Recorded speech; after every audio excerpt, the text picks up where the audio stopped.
The Roanoke Horror, 8+ minutes. Part 1. The Haunting Introduction, 00 to 1:30. Close your eyes and imagine a cold, misty morning in the year 1590. You've been at sea for 3 long years, dreaming of the moment you would see your family's faces again.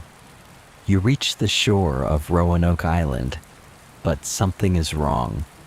The air is too still. The silence is heavy. You call out their names, but only the wind answers. This is the nightmare John White lived. 115 people, men, women, and children, didn't just die, they vanished. They left no footprints, no graves, and no struggle. They were just gone. Today on Urban Shadows, we are stripping away the myths to reveal the dark truth behind America's oldest mystery. What happens when an entire colony is swallowed by the earth? Prepare yourself, because this story is far more disturbing than the history books tell you. Part 2. The Desperate Beginning, 1:30 to 3. The story begins in 1587. This wasn't the first attempt to settle Roanoke, and the previous ones ended in violence and starvation. But John White believed this time would be different. He brought families, not just soldiers. Among them was his daughter Eleanor and her husband. Shortly after arriving, Eleanor gave birth to Virginia Dare, a symbol of hope in a harsh, unknown land. But that hope withered quickly. The settlers were low on food, and the local tribes, rightfully suspicious, were not always friendly. The situation became so dire that the colony begged White to return to England for help. He didn't want to leave his newborn granddaughter, but he had no choice. He promised to be back in 6 months. Little did he know, he was signing their death warrants. Part 3. The 3-year nightmare, 3 o'clock to 4:30. War is a cruel master. Just as White reached England, the Spanish Armada attacked. Queen Elizabeth ordered every ship to stay for the defense of the kingdom. For 3 agonizing years, John White was a prisoner of circumstance, forced to wait while he knew his family was likely starving on the other side of the world. Night after night, he must have wondered, are they still alive? Did they find food? Are they safe from the shadows of the forest? Finally, in 1590, he was allowed to return.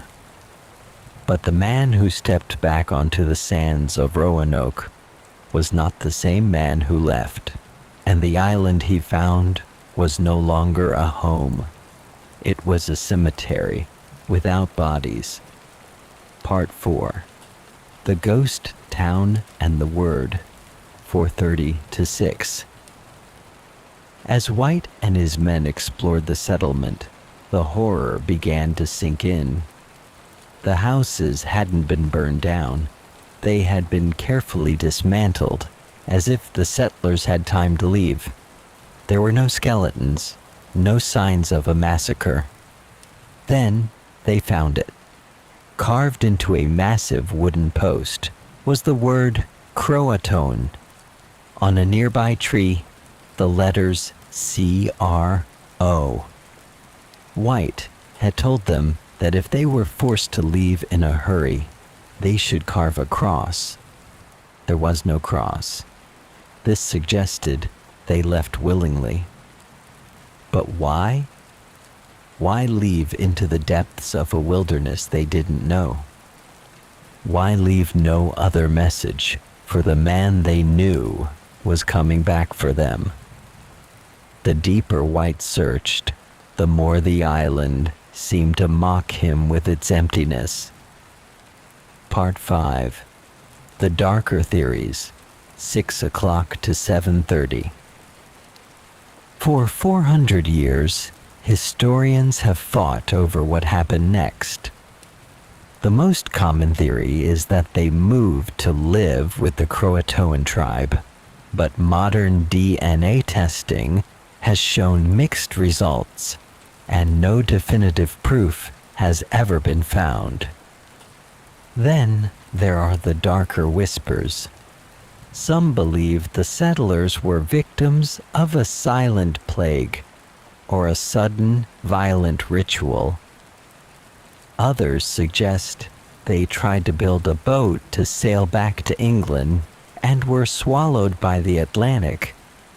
But the most chilling theory is one of internal collapse. That hunger drove them to madness, and the colony consumed itself from the within. In the shadows of the North Carolina woods, some say you can still hear the voices of the 115, forever lost between the world of the living and the dead. Part 6, Final Thoughts and the Shadow's Edge, 7:30 to 8:30. John White died a broken man, never seeing his granddaughter again. The Lost Colony of Roanoke remains a warning, a reminder that we are only guests in this world, and the wilderness has a long memory. What do you think happened? Did they find a new life, or did the shadows finally catch up to them? Leave your theories in the comments. We read every single one. If you want more deep dives into the mysteries that history tried to forget, subscribe to Urban Shadows and turn on notifications. Every Friday, we bring the darkness to light. I'm Marcus, and this has been another journey into the unknown. Stay safe and keep an eye on the shadows.